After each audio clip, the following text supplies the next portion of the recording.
Det er frække damer, det er lovkort, og det er helt bare. Der er også mange frække historier, men det er jo nok en anden dag. Eller er der? Smukke Tine fra Brøndshøj. Ja, så kom dagen jo endelig, hvor du fik ham, og han ikke kan løbe fra dig. Eller i hvert fald ikke så langt. Så først og fremmest tillykke med jeres bryllup. Vi er rigtig glade for at kunne være her i dag. Ja, til dem af jer, der ikke lige kender os, så er vi to københavnere. Og det er ikke altid en god ting, hvis man ikke lige kommer sagt. Og i Jylland for eksempel. Vi kender Tina fra... Nej, det er Karina. Tina kender Karina fra HF. Jeg har kun en der. Ja, jeg ved det ikke i hvert fald. Og jeg kender Karina fra kor, og så har vi arbejdet sammen. Og du har rigtig mange evner, det har du virkelig. Men du har aldrig nogensinde været matematisk geni. Og det siger jeg helt ud af lyve, fordi det har vi flere beviser på. Jeg sidder ude i metro sammen med Karina en dag, og vi sidder ved kasserne ved siden af hinanden, og så kommer en kunde, og han skal have 8 sodavand til 6 kroner. Men Karina kan altså ikke 8 tabellen, vel? Så siger jeg til hende, kan du 6 tabellen? Og så kigger hun bare helt mærkeligt på mig. Ja, men 8 gange 6 er altså ikke det samme som 6 gange 8.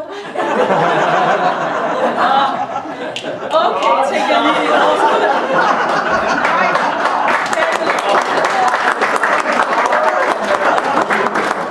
Så var der rigtig mange svenskere ude i metro, ikke? Eller det er der stadigvæk. Og de kom jo altid med deres forfaldede svenske sider, ikke? Og Karina, hun kunne bare ikke det der med at lave valuta i navn, vel? Så hun må ringe efter chefen hver gang. Jeg sidder nede i kasse 22. Jeg er svensker. Jeg kommer. Så går du 5 minutter. Jeg sidder stadig nede i kasse 22, og der er en svensker mere. Ja, jeg kommer. Og så noget med byer og med lande. Det er måske heller ikke lige Karinas store styrke. Vi sidder og snakker. Karina, hun er sikker på, at Oslo det ligger i Østrig. I Østrig? Men så kommer hun til mig dagen efter og siger, bare rolig, hej. Jeg har fundet ud af, at de ligger i Frankrig. Hun var også overbevist om, at Skåne det lå i Jylland, fordi Peter altid tog toget til Skåne. Og så siger hun til mig sådan helt forvirret, men hej, Skåne ligger ikke i Jylland. Nej. Hvad mener du? Jamen, det troede jeg, fordi Peter tager til toget til Skåne. Nå, okay. Men der er jo også tog den anden vej. Der må blive så videre, tror jeg.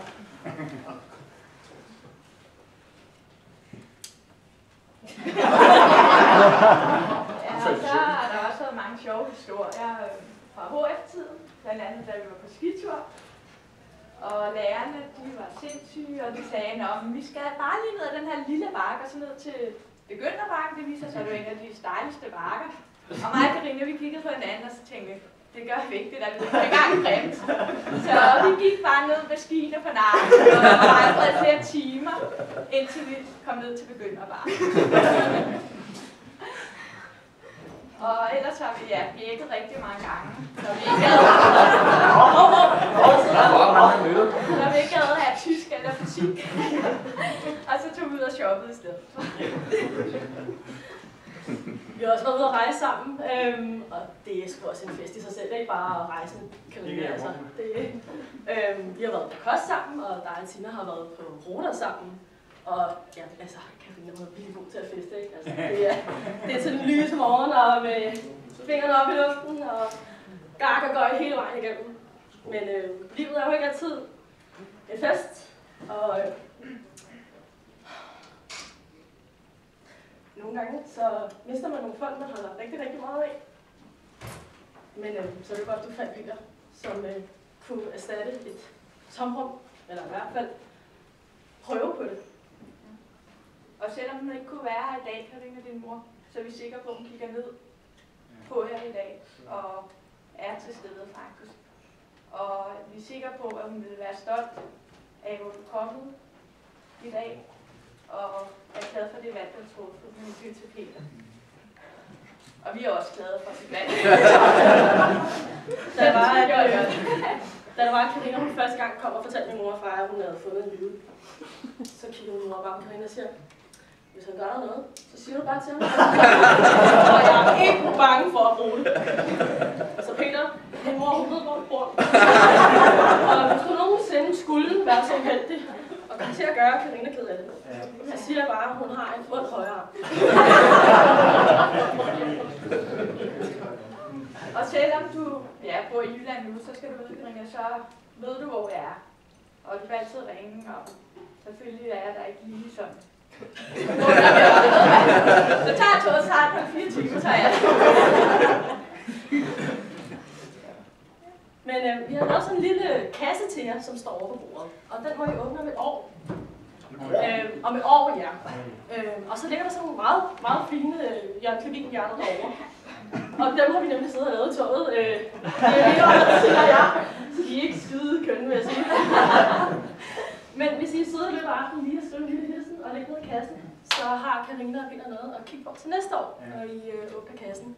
Og tænke tilbage på den her dag. Så håber det har været en god dag. Og så håber vi selvfølgelig også, at I er sammen til næste år, så der er I skal selv. Det vil være lidt træls. Men jeg tror, det var det, jeg havde at sige. Og ellers tillykke. Og vi håber, I vi ses igen til næste år til barndom.